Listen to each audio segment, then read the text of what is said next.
Ready to make a real impact every day? Join the Active Day Home Care team and help clients maintain their independence in the comfort of their own homes. Make a difference in someone's life as you provide essential daily assistance and protect their health and happiness. Earn up to $20 an hour and enjoy additional perks like optional daily pay, 401k, paid time off, ongoing educational training, and more. Join a team that values care, compassion, and your professional growth. Visit activeday.com to apply.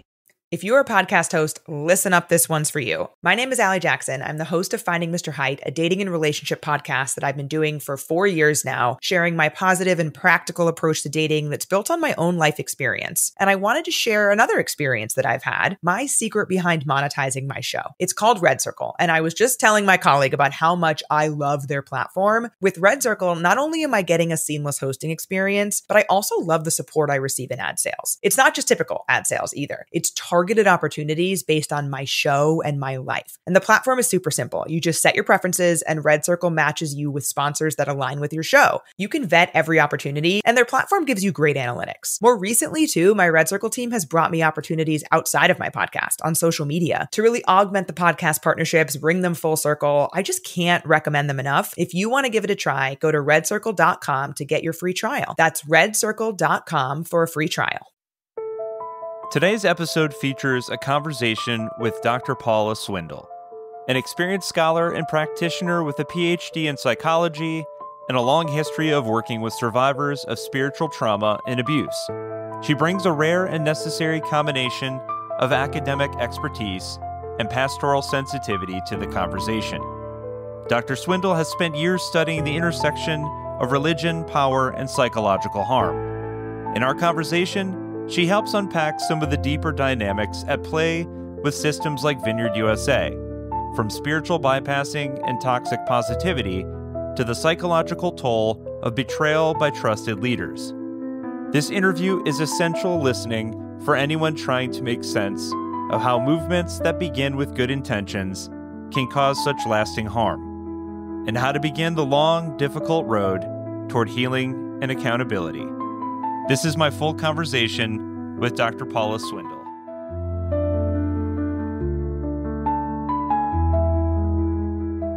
All right, welcome to the podcast. Thank you for coming on, Dr. Paula Swindle. I really appreciate you taking some time out of your afternoon. Yeah, excited to be here. Thanks for inviting me. Absolutely. This is a topic that we've talked about a little bit, on my other podcast, The Deconstructionist, but really I brought you here today to talk about two more specific incidents where the allegations are oddly similar. And so we'll get into a little bit about that, but before we dive too much into it, tell people a little bit about your background and what led you to focus your work on religious and spiritual abuse. Yeah, so I am a licensed clinical mental health counselor and supervisor in the state of North Carolina. I've been doing counseling work for 25 years now. It kind of pains me to say that, but that is true. And after doing counseling work in a lot of different settings, I've worked in private practice, I've worked in hospitals, I've worked in addictions work, I've done just a little bit of everything, youth and family therapy and agencies. And one of the things that counselors are taught is that we should be assessing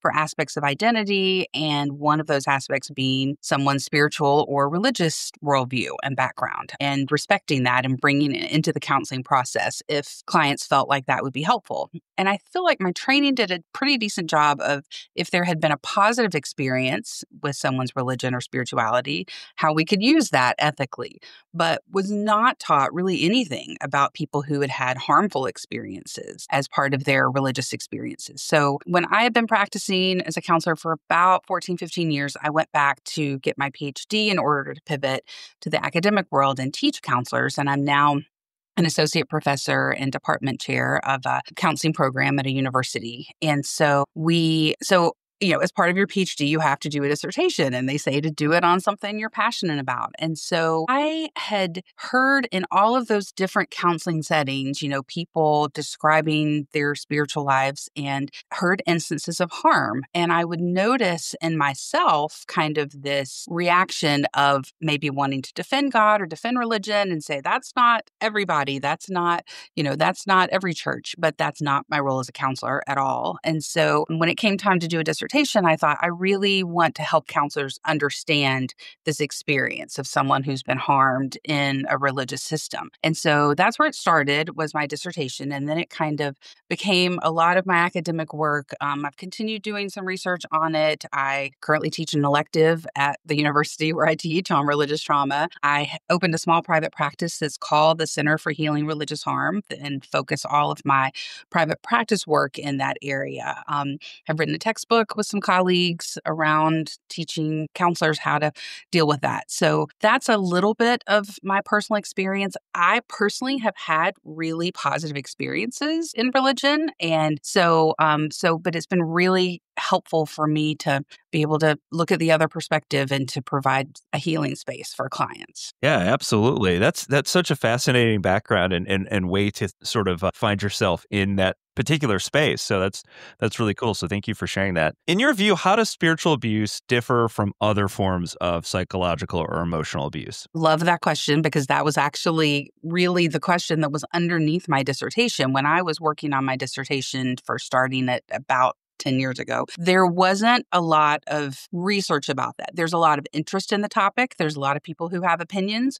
When you say spiritual abuse, religious trauma, all these different terms we use for this, people always have an idea of what you're talking about. People always go, oh, and have a reaction to it. But figuring out what it actually is has actually been much harder, much more difficult to define things. So what I was really curious about is what happens when that sacred element is a part of someone's abuse experience, because we know that physical abuse, sexual abuse, emotional abuse, financial abuse, all the different types of abuse that are out there follow a specific pattern and have dynamics of power and control. And so I was really curious to see what would happen when that element of the sacred was introduced there. And so that's what I would say is the main difference. There's a lot of differences. I could talk a long time about this, but the main difference is when that aspect of spirituality or the sacred is infused into this experience, the power dynamics are amplified in massive ways. For people who believe in God, there is nothing more powerful than God. And so when the abuser says, well, God's on my side, and, God, this is what God says, and this is what God told me to tell you, it's really, the power dynamics there are really hard to argue with sometimes. Yeah, and we'll definitely get into that, because there's definitely elements of that in both of the cases that we've talked about throughout this podcast series. So tell people a little bit, what are some of the most common signs of spiritual abuse that people often miss or dismiss? So the signs, some of my research has looked at what are the common experiences, and maybe even to take a step back, one of the things that I've done is try to break it down into 3 categories of who is doing the abusing. And I think this really speaks to this series that you're doing as well, John, that people can have an experience that might fall into all 3 of these categories, but really looking at who the perpetrator is. So it might be a religious leader, someone who's, has a formal leadership role. It might be the system. So the group might be the abuser, or it might be the theology or the belief system that's putting that forward. And so someone can have an experience that fits into all 3 of those.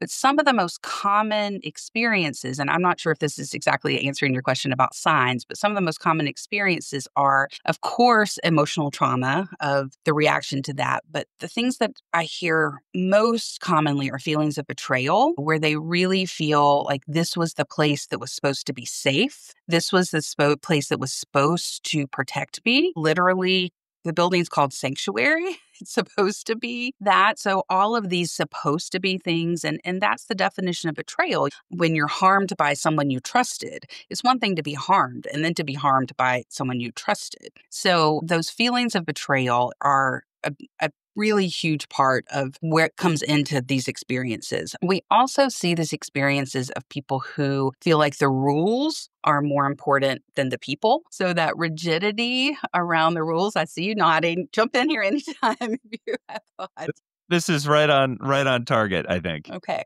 good.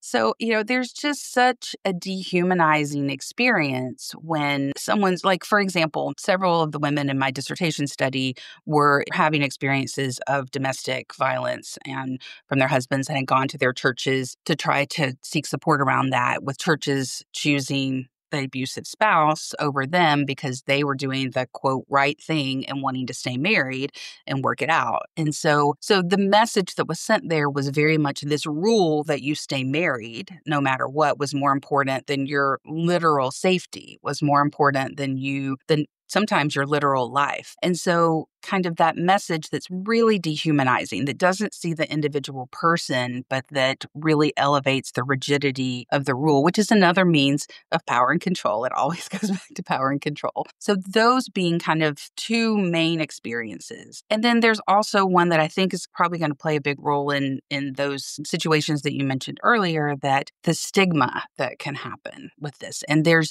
victim blaming is very common in any type of abuse, but when you again say, God is upset with you, God wants you to stay quiet, God just wants you to pray more, those kind of things, then it really, the stigmatization is hyped. It can be amplified as well. Yeah, absolutely. And we see a lot of that in the two cases that we'll talk a little bit more about here in a second. But I really want to kind of lay the groundwork for, what it is we're even looking at. So specifically, how does spiritual abuse typically manifest in charismatic or evangelical church settings like those that we're about to talk about within the Vineyard movement? One of the things I like to say is that spiritual abuse, religious abuse, I don't know if this matters to your audience or even to you. I tend to use the term religious abuse more than spiritual abuse because I tend to look at organizations and systems and kind of what happens in them, and that spiritual abuse is actually kind of that third category where you're using the spiritual to abuse. But in the world and even in the counseling world, they're all used interchangeably. So I don't want you to think I'm contradicting you when I default to religious abuse. That's just what I'm used to saying. So, but it can happen in any system. And so I'd always like to clarify that no system is above reproach, and it can certainly it's so, and there are certain characteristics of some organizations that make it a better breeding ground, so to speak, for this to happen. So systems that have kind of absolute authority, where authority is not allowed to be questioned, where you're expected to have blind faith. Patriarchy is really built into those systems that you mentioned there. And so that's another aspect that I think makes it just the internalized silencing that happens to so many people in that system, I think is one of the things that makes it easier for abusers to coerce someone to stay silent in those systems. So those are the things that come to mind. Again, we could talk about this all day, but those are the things that jump out to me to start with. Yeah, one of the things that really popped out in what you just said was one of the common characteristics between both situations, the one in Anaheim and the one in Duluth, is a scenario in which you've got leaders who are very charismatic, big personalities, who really kind of control the space in the room, who use this very spiritually loaded language. Some of what you said earlier, well, God told me this, and if you're not on board, then you're not following. You're not doing what the Spirit is asking or telling you to do, and these sorts of things, where it's like it almost feels as if it's something that immediately shuts down any sort of question Yes. around what they're doing, because who am I to question God? It's so like immediately it feels like you would back off. Yeah. There's a lot of proactive work on the end of the leaders to keep people quiet and keep people in line. And, the threat of ostracization, the threat of, being outed from that system is huge. So there's a big kind of prevention work being done for people to speak up to begin with. But if someone does, that's when there's an immediate squashing of that, if possible. There's a lot of scapegoating of that person and gaslighting to try to put the blame back on that person. So yes, there's kind of that twofold. There's the let's prep the people to stay silent and in line. And when they don't, let's show other people why they don't want to do this. Yeah. And there's a lot of of that happening within these two stories for sure. I know this is kind of a silly question, but I feel like it needs to be asked and responded to on here. But can spiritual abuse occur even when the abuser believes that they are doing the right thing or believes that they're being led by God? Wow, not a silly question at all. And actually a pretty, really important and big question. And of course, yes, I remember when I was writing my dissertation, my dissertation chair, Dr. Craig Cashwell, that any counselors who are listening to this who've done work in spirituality will recognize that name. Was what we called my auditor, and he would read through the transcripts of my interviews, and he just listened. He was looking for bias on my end for my interpretation of them, but he would read through them and kind of found himself so moved by them and just was so aware of how many of the people who were considered abusers by these people who were telling their stories would say, well, that's just good theology. I'm just doing what God told me to do. I'm just trying to be helpful. This wasn't fun for me, but I got to get people in line. So I hope we are learning as a society that good intentions does not always bear out good actions, and the harm can be done even within good intentions. So absolutely, yes, people can harm while trying to do good, while believing wholeheartedly that they are doing good and believing that they are following God's will.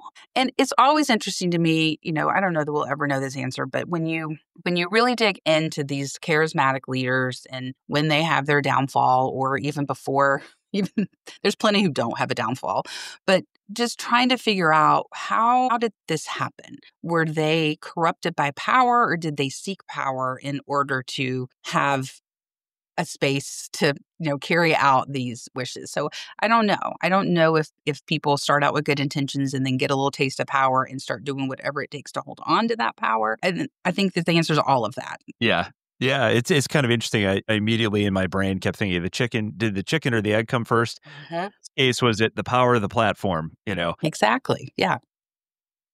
Good question. What kinds of church structures are most vulnerable to fostering this type of abuse, either intentionally or unintentionally? So I think, as I said earlier, those that have a pretty clear hierarchical structure to where there is no questioning allowed from the bottom up. It's only dictated from the top down and I think that that's one of the reasons why sorry, I know I'm rambling a little bit, but when I started this research and people say, you're studying religious abuse, you must be studying the Catholic Church sexual abuse scandals. And certainly that is religious abuse, and it's so much broader than that. But I think that that's a church that, again, this could happen in any system, but that's a church that has such a clear hierarchical structure of who's allowed to question whom and what you're not allowed to do. And that breeds some silencing along the way as well. And it's such a global church, whereas most churches don't have that global organized structure. So that blind following is one of the things that I think really speaks to that. Churches that have a lot of what we call spiritual bypass, and you're probably familiar with that term. A little, but go on. Yeah, this is the. It's one of the things that it's hard to describe, but you know it when you see it. So it's basically operating only at that spiritual religious level to the exclusion of the cognitive or the psychological or the emotional. So the kind of, it when you see it is when someone says, just pray more. You're just not praying hard enough. Or when someone is grieving, to say, you shouldn't grieve, they're in heaven. You should be happy. So it really dismisses this experience of struggle, dismisses an experience of trauma, dismisses an experience of grief, to where, it's healthy to think you can believe two things. You can believe someone's in heaven, and you can grieve and be sad that they're not with you. Like, those are not mutually exclusive things. But spiritual bypass it's toxic positivity in a spiritual form. It's basically. Man. Yeah, we've talked about that on the podcast before. I didn't realize that it had a particular name for it, but we call it, oftentimes we refer to it as empty platitudes, that Christians love at each other. My pastor calls it bumper sticker theology. Yeah. Yeah. Is to let go and let God. And not that those mantras can't be helpful or comforting for people, but it also, you just don't want to ignore the broader perspective and experiences of someone, that multiple things can sit in the same space. Yeah, absolutely. One of the things that I'm very interested to get your take on, and this is something that as I dug deeper into these stories, and even some of the ones that, I did not necessarily get into in detail throughout the series, is this kind of interesting characteristic of the Vineyard. And I'm sure it's not just the Vineyard, and I've tried to make this point pretty loud and clear throughout the series, is that, yes, we're talking about the Vineyard, but this is not exclusive by any way, in any way, shape, or form to the Vineyard. But a lot of their churches are led by married couples or family members. And so I did a random search the other day. I was looking at 40, just randomly picked 40 Vineyard churches across the United States, and over half of them were led by married couples. And beyond that, even more concerning and well, maybe equally as concerning, is the fact that a lot of the married couples, whether it was the co-lead pastors or other members of the leadership staff, also happen to be members of the board of trustees, who are supposed to sort of keep the pastor on the straight and narrow. So having said that, what are the risks for conflict of interest or abuse of power when you have a dynamic or a setup or a structure like that? Oh, wow. Yeah. I mean, I think I hear that, and I just like everything you said, it just got worse and worse and worse of how just intertwined everything was. One of the things I always say is a system that can't be questioned is a really insecure system. A system that can't be questioned, and that's the whole underpinning of your podcast and the work that you do.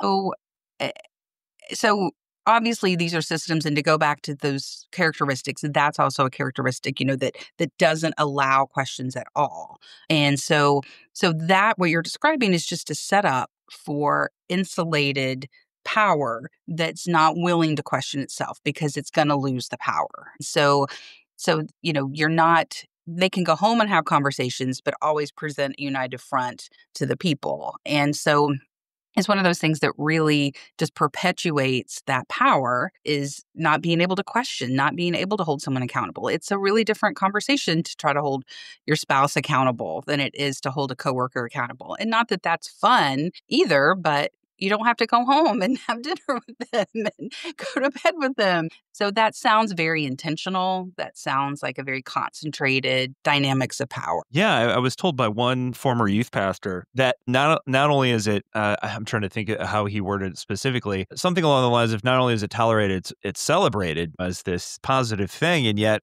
we look at some of, and again, these are just a couple examples out of many, but the example of Duluth, where I have, stories about how Brenda and Michael would fight, in front of staff, and Brenda would leave crying, and then Michael would turn and say, "All right, like what's next on the agenda?" And they're all like, "Oh my gosh," and and how from a reporting perspective, you report, in that case, it was reporting Jackson, their son. Well, where does that report go? It goes straight to Michael and or Brenda.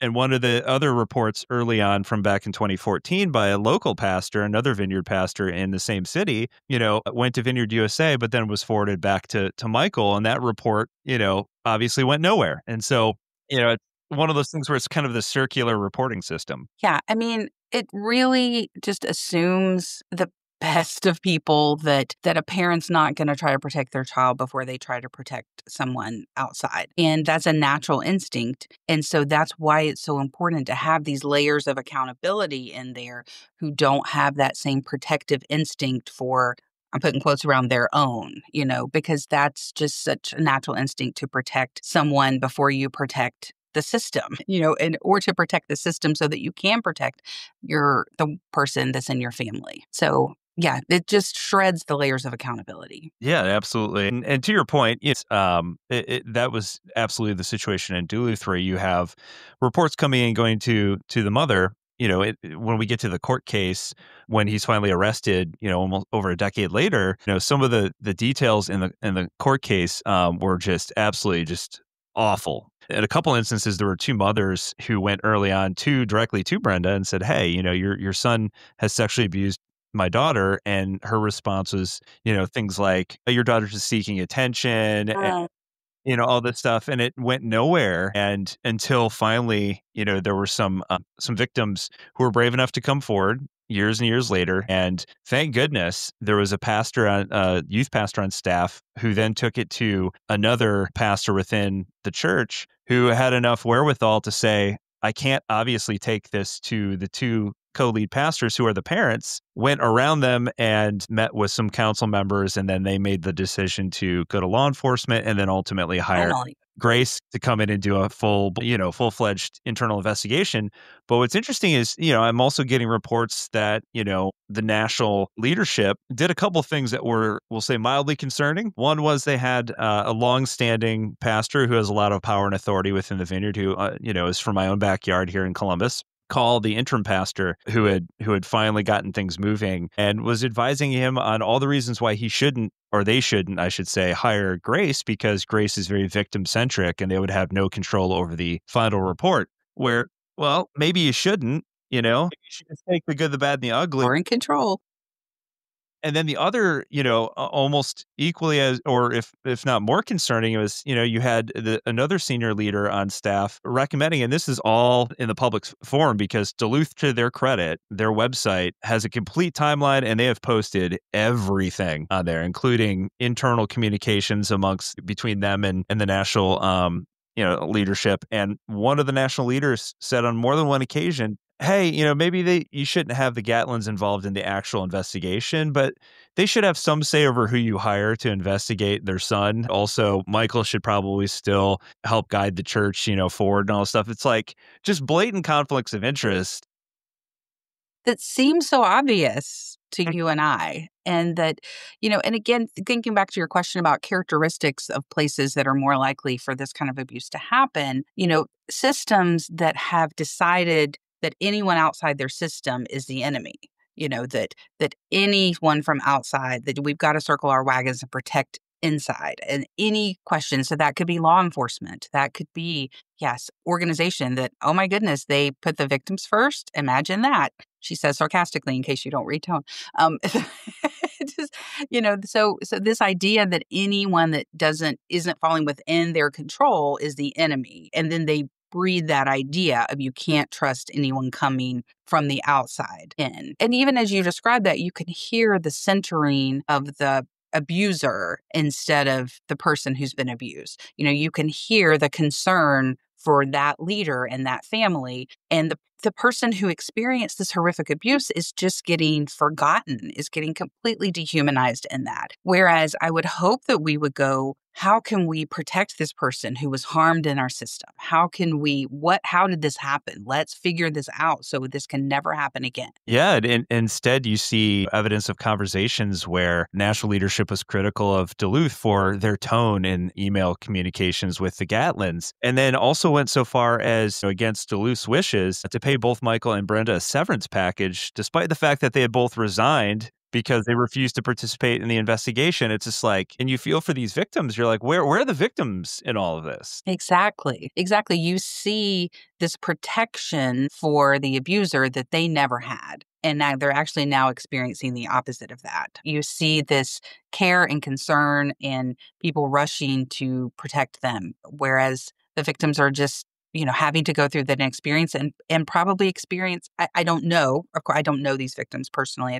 But probably experiencing just a lot of stigma themselves and feeling blamed. And so it's really a bizarre phenomenon, but happens all the time. So that's a good transition into my next question, which is, what are some of the long-term psychological or spiritual effects that you've seen in people who have experienced spiritual abuse like this before? Oh, okay. So many, similar to probably a lot of the stories you've heard from people who deconstruct. But with something like this, so there's the normal, and I hate to say normal because trauma is not normal, but the normal repercussions that someone would have from experiencing sexual abuse, that just all of the trauma, the depression, the possible PTSD, the impact on relationships, the impact on someone's mental health, for long-term impacts. And then there's potential spiritual impacts. It's very normal for people who've experienced this kind of thing within a religious system to conflate their abuser with God,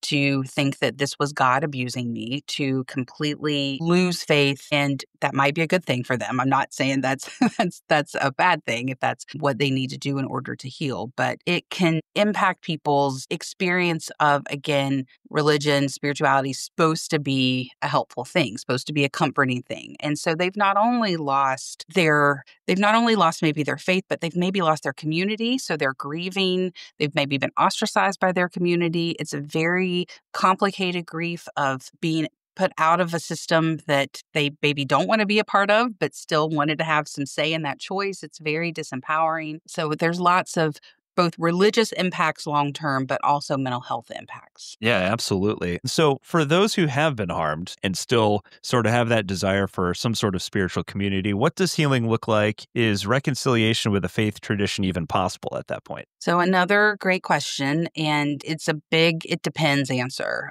There's no one answer for any of that. So even from the people who wound up in my study, there was, some of them who exited faith completely, exited religious systems completely, exited religion completely. One of my participants described herself as an evangelical atheist. She just was, she just really nothing to do with any of it. And that was really healing for her. Many people, though, go on and see their faith change and evolve and maybe find a system that feels healthier, that feels safer to them. Some people struggle and kind of never quite find their community, never quite find, but want that, but just can't find it.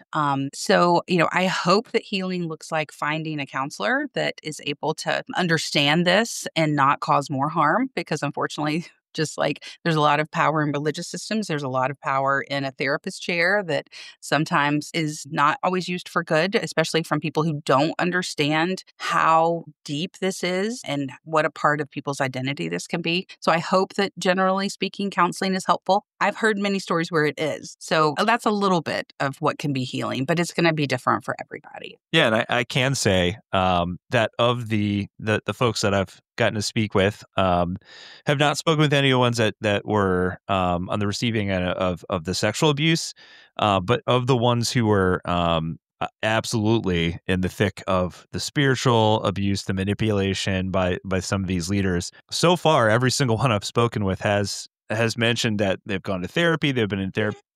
I was like, oh, thank God, Well, and what that can do as far as the healing goes, that often doesn't happen from the system, because oftentimes what people want, and this may not be true for every victim, but what I hear a lot, what people want is just to hear it acknowledged, hear it named as abuse, instead of what's been happening with the gaslighting and the blaming the victim and making you feel guilty and like you caused it, having someone say, what I did was wrong. So even if you don't get that from the system, which you're probably not going to get for a lot of reasons, just, sometimes the unwillingness of the system to admit that it's wrong, because it would lose power if it did that, but also the legal implications of that prevents a lot of people from having those conversations. But, sometimes what I hear from my clients and from some people in the research that I do is having it named as trauma is so validating. Having it named as that this was wrong is so validating, because that internalized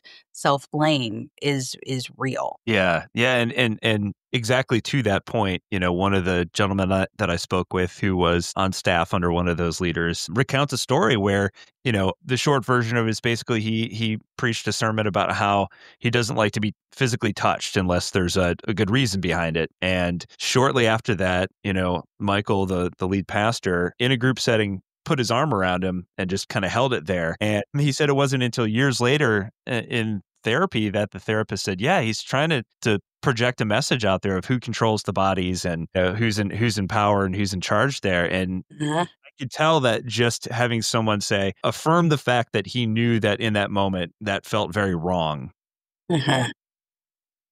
There's something to the way he felt, I think was probably relief to him. Yeah. I mean, that's part of how the system and the leaders in the system prepare someone for abuse, is this continually undermining of trust in oneself. If you can start to question whether or not, is it okay that I don't like to be touched? Is something wrong with me?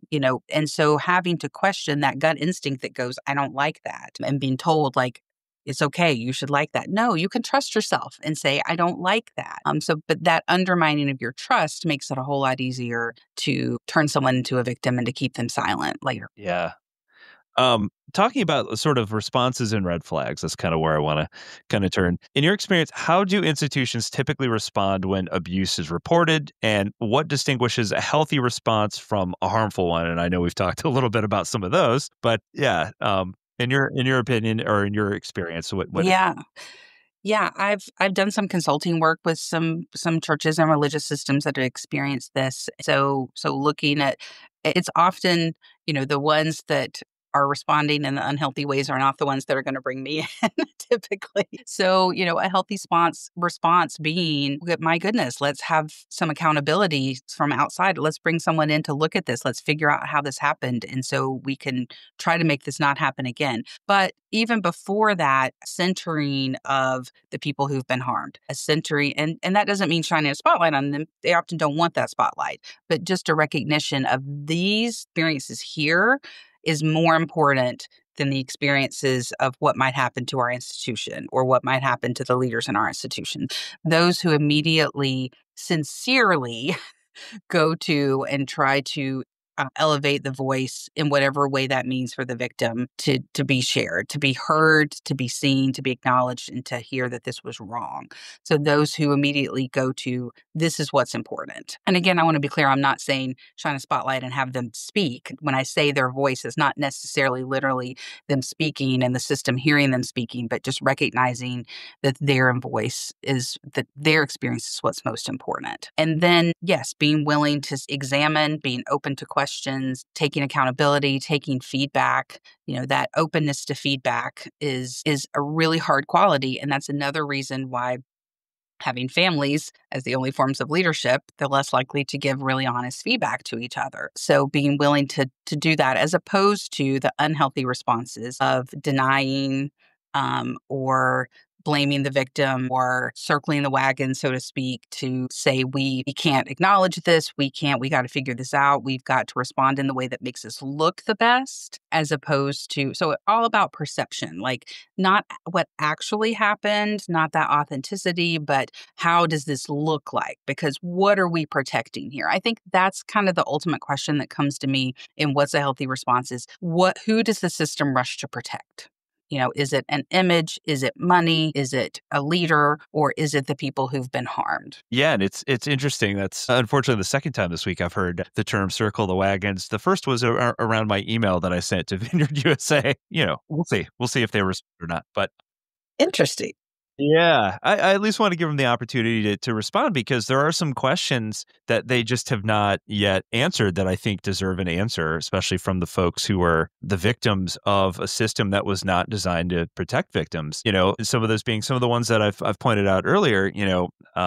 Why would you pay severance to leaders who have been accused of their own spiritual and manipulative type abuse, who pushed their son into leadership? And what's interesting is when it was originally brought forward, I mean, this is back in 2014, maybe even before that. It's not really clear, but we know for a fact that in 2014, like I said, there's another pastor across town in Duluth who was a peer, who originally, and this kind of hits on a couple things he said, originally was, on friendly terms, was friends with the Gatlins. And as soon as they had a difference of opinion on some theological things, he found himself on the outside. And then smear campaign, and he recounted in his letter of concern to national leadership, after talking to a number of other pastors, that they'd experienced much the same type of behavior, where when you were in, you were in. When you were out, you were very much out. And when you're out, you're the enemy, and you're a threat. You're perceived as a threat to that system. Which seems like, we had a cult expert on years and years ago when we first started this, and I can't help but think back to some of the things he talks about. He talked about Dr. Madsen talked about some of the tactics employed by cults, which is to demonize anyone who's outside of that system. And it's very similar, Yeah, to demonize them in a way that makes every individual see them as a threat. And it's again, adding to our list of characteristics of what causes this is a little bit of that all or nothing thing, is not a little bit, a lot of the all or nothing thinking. So it's either you're completely with us or you're not with us. You're completely on our side, you're part of us, or if you're not a part of us in every possible way, if you're asking a question, then that means, nope, you can't be a part of us at all. So that all or nothing thinking that doesn't allow for any shades of gray, for any questions or internal interrogation of what's happening, and internal like within a person or within the broader system. So really seeing all of those things as a threat. What's interesting that I wanted to pull this up while you were commenting on that. One of the points in the new handbook that I had questions about, and I'm still waiting for my answers, but one of the questions was there's a list of points that you have to satisfy in order to be considered for ministry or a license to be an official vineyard pastor proposed in this new handbook. And one of them was, it's very vague, but it says they have to demonstrate a cooperative spirit with the purposes of Vineyard USA and a commitment to relational connection to Vineyard USA. Demonstrate a cooperative spirit. Mm-hmm. Read the rest of it again. Oops, here it is. So demonstrate a cooperative spirit with the purposes of Vineyard USA and a commitment to relational connection to Vineyard USA. So not to God, not to safety, not to, and I know we're reading that out of context, and there could be a lot of other stuff around that, but that definitely stands out to me is that sounds like a loyalty test. It sounds like a very narrow definition of what it means to be on our side. And if you're not completely on our side, then you're not allowed to be with us at all. And what helps people stay in line in a broader sense around the system is people become so identified with the system that questioning the system would feel like questioning yourself, which is also not a bad thing from time to time. But it feels like a threat, not just to the system, but also to me personally, because I'm so overly identified with the system as being who I am. Yeah, it's interesting too, because I'm looking through this handbook for some of the other recommendations that were made by both Guidepost and Grace, just in regards to preventing abuse and those sorts of things. And really, that's the main one that they seem to have honed in on was formal ordination. What was very interesting to me, and I suppose ultimately it doesn't matter in which order it comes, but it just was interesting that it was so far down the list. But you have all these different bullet points in there, or different points that they have to satisfy, and then you get all the way to the bottom, and it's background check.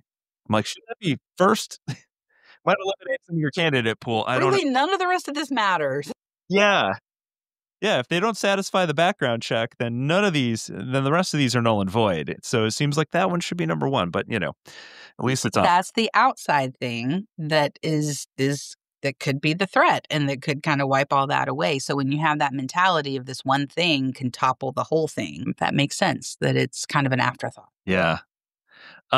So many former Vineyard leaders say that they raise concerns to national leadership, as I've kind of mentioned before, and were met with silence or spiritualized deflection. So like I said, sort of the spiritually loaded language. They're like, well, all in God's time.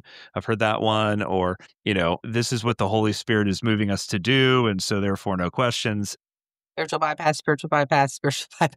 So, we've kind of talked about this throughout, but why is that response so common and so damaging? So why is the response of this is all in God's time so damaging? Or, it's really, I know I jokingly said spiritual bypass, but it is kind of allowing this hands-off, not my fault, not our fault. This is just what God's doing, that it absolves anyone from accountability there. And it also puts someone who questions that in the position of questioning God, as opposed to questioning this abuse that happened, as opposed to questioning, maybe this wasn't right. If you can just say, well, this was all in God's time, or this will all happen in God's time, you just need to be patient. It puts you in the position of you're questioning God. And so you're, again, on the outside causing problems. Yeah. Yep. How do movements that emphasize, this kind of goes along with the same lines, but hearing from God or being led by the Spirit sometimes create an environment where dissent is seen as rebellion, because rebellion has definitely been a word that has popped up amongst some of these stories where I've talked to these pastors where just, by virtue of asking questions and saying, hey, perhaps we didn't handle this as well as we could have, or why did we do this? The term rebellion has been used in those contexts. So, sorry, this is an aside. It's not what you ask at all, but I'm just thinking of what a rebel Jesus was. So Absolutely. why is that seen as such a bad thing if you are following Jesus, if you're causing some problems? And the most criticism that Jesus had was for religious leaders, not for people asking questions. That's a good point. So, having heard that, can you ask the question again? Because I got too caught up in that. Yeah, I think just sort of that environment where, the movement is very heavy on what the Spirit is doing, so being led by the Spirit. How does that sometimes create an environment where dissent is kind of viewed as rebellion? Yeah. So, I say this wanting to be respectful of everyone's individual faith and process as well. And so this is not something that happens for everybody, of course, but the thing that happens when people are claiming to hear the voice of God is what happens when someone hears God say something different. What happens when God's telling you one thing, but God's telling me one thing, but especially what happens when God tells you to tell me one thing.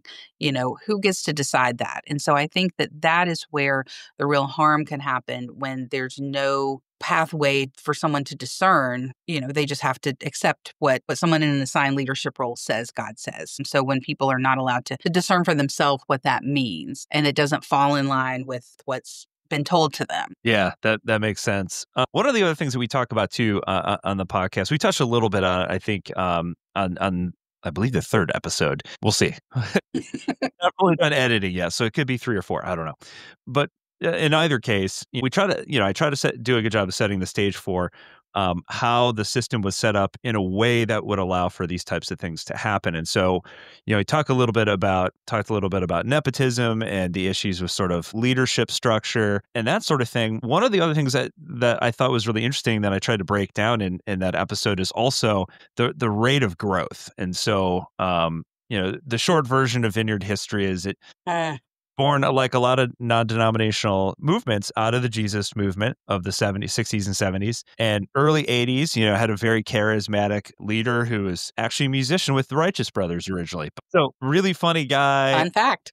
Very charismatic, had a distinct vision, and really was into sort of church planting. And they took on that identity, and also coupled with, really Vineyard being sort of the pioneer movement in terms of producing new worship music. And so the Vineyard publishing arm, made a lot of money in the early, the 90s to the early 2000s. And that in turn kind of cycled back around to fund some of the church planting and things that they did. But along the way, a couple things that occurred is you've got now famous worship leaders. And, in this sort of growth mindset that developed, you also have pastors who are being put on the map because, they're taking a church from, 50 members to 2,000. And so this is a common thread between the two incidents that we looked at, we look at throughout this podcast series. The Gatlins had a very thriving church from all outsider perspective. And when you look at the metrics, same thing with the Scots, who, in effect took over the Anaheim, the flagship church, and pulled it out of the Vineyard. Same deal when they started in Northern Ireland, same thing. But I think the saying was they took the church from 60 to 3,000 or something crazy. And definitely put themselves on the map. They were invited to conferences and this sort of thing. And so what role does celebrity culture, platforms, worship fame, conference circuits play in enabling spiritual abuse? So much. Such a good question. What I kept thinking as you kept describing that was how this is what happens when churches are part of a capitalistic society. That's just a very classic buying into quantitative numbers are what matter, for this, that more people, more money, that things we can count are what matters. And so it's easy to get caught up in that. And it's easy to get excited to see that many people getting on board with what you're doing. that you lose sight of what you're actually doing and you just start working to keep the numbers. But your question about like celebrity and fame, fame is such a powerful drug. Like it is intoxicating to stand on a stage and have people look at you and affirm you and cheer for you. And, it's normal to want the approval of other people. And most of us kind of experience that day to day when we go to our job and we're trying to get the approval of our boss and maybe our coworkers and maybe our family and a few people in our life. But when you stand up there and you're getting the approval of thousands of people, then it's really, that does something to your brain chemistry. It is like a drug. It's really easy to want to keep seeking that and for that to be the thing that you're seeking rather than any ministry efforts that maybe originally set you down this path. So that's part of where so you start doing whatever you can do to keep the people as opposed to the true people, looking at the individual people that dehumanize the crowd instead of seeing the individuals in there. So I think that's a piece of it. And, social media, I'm not going to sit up here and rail about social media is so bad, but it's given everyone the idea that they can be a celebrity, that they can attain fame, that a following is what you want more than anything else in the world, because that's what leads to all this other thing. So I think it's just made that idea a lot more attainable for some people than it used to be. It's interesting to think there's a lot of people who want to tell people what to think, and there's a lot of people who want to be told what to think. So there's a lot of places where you can get those platforms and get those followers. Yeah, that's a really good point. I didn't even think about the social media aspect of it. But so last couple questions for you. I think really in closing, like what advice would you offer to listeners who are starting to realize that they may have experienced spiritual abuse but aren't sure how to name it? Keep asking the questions, first of all, because if you did experience it, you were probably conditioned to not ask questions. You were conditioned to not be willing to think that what happened to you might possibly be wrong. We really may have just sounded like I was criticizing social media, but we are living in an age where we can find community in ways that you can find other people who've had years experience on social media. And so if you start seeking things out, start searching on the internet, start asking questions about just spiritual abuse, you can find other people who've had your experiences. And be careful, because there's a whole wide world out there of experiences that, the way people handle this can also be quite toxic. But so ask the questions, know that it's okay to leave a system. It's okay to stay in a system. There's no one way to handle this. If that's an important part of your community, then, there's no right or wrong way to go about healing around this. All the tenets around deconstruction is really important to be willing to. I've heard people ask the question, one of the things that's healing for a lot of my clients is to ask the question to distinguish between religion and spirituality, that, religion can be an organization and the spirituality, a very common concept is just a connection with something bigger than yourself. And so it is possible to maintain some semblance of spirituality without being part of an organization. And I think some people don't know that, even though that might seem kind of obvious, don't know that they can leave a system without leaving every part of their faith behind. Deconstruction is about examining different parts. I often use the analogy, I'm sure people have used this on your podcast before, of a Lego house, where you heard that one before, where so some people's deconstruction looks like just coming in and wiping it out completely all at once and walking away from it and never looking back. Sometimes it's taking it apart piece by piece and examining it and putting it back, or taking it out. Sometimes it's wiping it out and then looking at it and rebuilding something completely. So giving yourself time for whatever it means to examine what's happened to you and what aspects of your spiritual life have been helpful that you want to keep and what are not helpful to you and you don't want to keep anymore, and you don't have to. And it's a continuous unlearning of things. One of the things that's so hard for people as they deconstruct is to let go of the idea of being right. And that's another system that breeds the potential for spiritual abuse, is when you've been told everybody wants to be right. We all want to be part of the group that's right. And so letting go of that idea that you can start to ask some questions, and letting go of the idea of being right can be helpful, but that can also create a major existential crisis along the way to keep seeking support while you go through it, that it can get better. Now you're talking our language over here. uh, so last question for you. What safeguards should every church have in place, regardless of denomination or no denomination, to protect people from spiritual or psychological harm? So, there are specific policies that you can go through programming. And Grace, I know, is one of those that has specific things you can do to put in policies in place and to have safeguards there. That kid or teenager is never alone, which is one adult, is a great policy to have in place. So there are specific things you can do and programs you can do. And I would encourage every system to do that, to have an outside company or accreditation of some sort, credential telling you that you have gone through training to know how to safeguard not just the kids, although those are certainly one of the most vulnerable populations, but everyone in your church. And then more broadly than that, just a continuous examination of the culture of your church. Is it something that does allow a variety of opinions? Or is it a place that people are threatened by questions? And if it's a place where the leaders are threatened by questions, then that's probably not the healthiest place. So, my church allowed us to do a whole series on religious trauma. And so, because I think that churches should be the ones asking these questions and saying that this happens. So being willing to ask these questions and creating safety around them. It's something I do similar. I'm not a pastor, but I'm a professor. And so when a student comes to me and asks a question advocating for themselves, the first thing I try to say is, I'm so glad you're advocating for yourself. I'm so glad that you're speaking up to make it safe for them to do that, for them to know that even the department chair can be questioned. You can ask a question. I'm not threatened by that.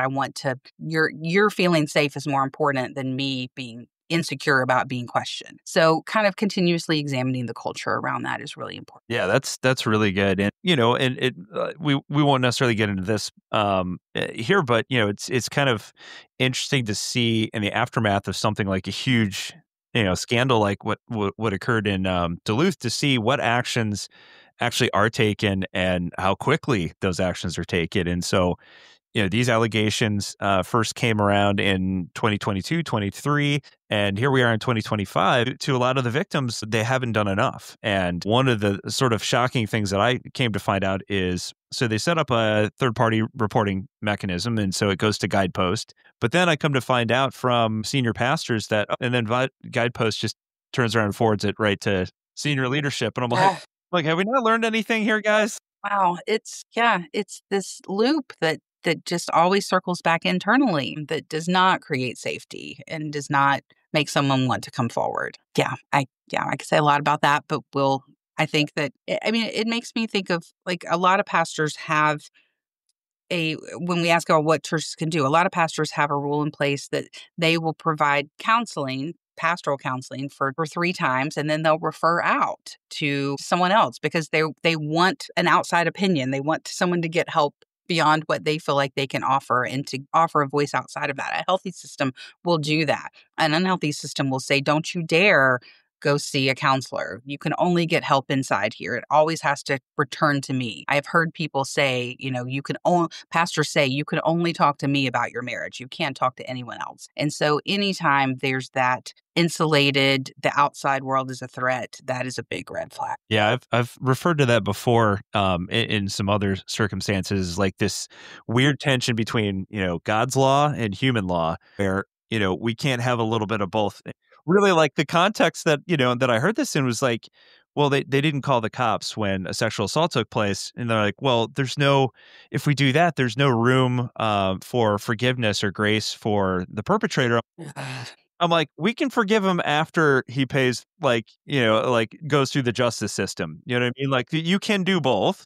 Yeah. Forgive him once he's behind bars for what he did. We could do a whole podcast on forgiveness and the spiritual bypass that is, and how that's manipulated so often, and how this idea that forgiveness is an event, not a process, and that it means it's okay that it didn't happen. And lots of forgiveness is weaponized so much. Well, you definitely have to come back. This was an incredible conversation. I really appreciate it. You're the first expert that we've had come on to talk about spiritual abuse, and which is kind of silly on my part, having done this for a decade and not done this before now, because so many of the people who listen, at least to the deconstructionists, because I know we'll be having this posted on both channels, but so many people who find themselves in a deconstruction found themselves there because of some sort of substantial event in their life, which often was unfortunately negative. And so, some of us, like myself, just found our way here through sheer curiosity, but I'm not, obviously,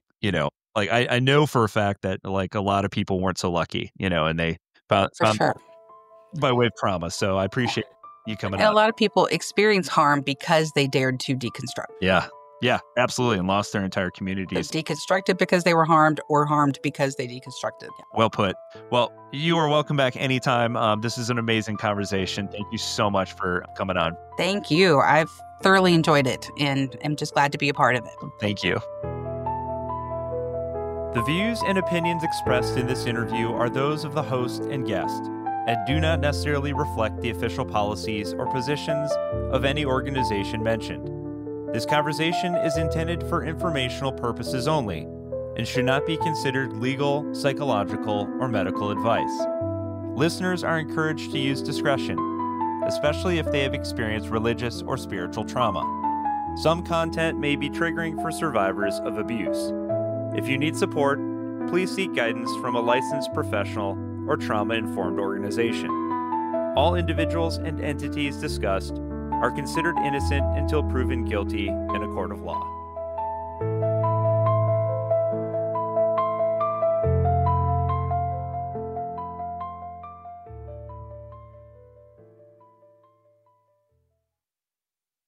If you're a podcast host, listen up, this one's for you. My name is Allie Jackson. I'm the host of Finding Mr. Height, a dating and relationship podcast that I've been doing for 4 years now, sharing my positive and practical approach to dating that's built on my own life experience. And I wanted to share another experience that I've had, my secret behind monetizing my show. It's called Red Circle, and I was just telling my colleague about how much I love their platform. With Red Circle, not only am I getting a seamless hosting experience, but I also love the support I receive in ad sales. It's not just typical ad sales either. It's targeted opportunities based on my show and my life. And the platform is super simple. You just set your preferences and Red Circle matches you with sponsors that align with your show. You can vet every opportunity and their platform gives you great analytics. More recently too, my Red Circle team has brought me opportunities outside of my podcast on social media to really augment the podcast partnerships, bring them full circle. I just can't recommend them enough. If you want to give it a try, go to redcircle.com to get your free trial. That's redcircle.com for a free trial.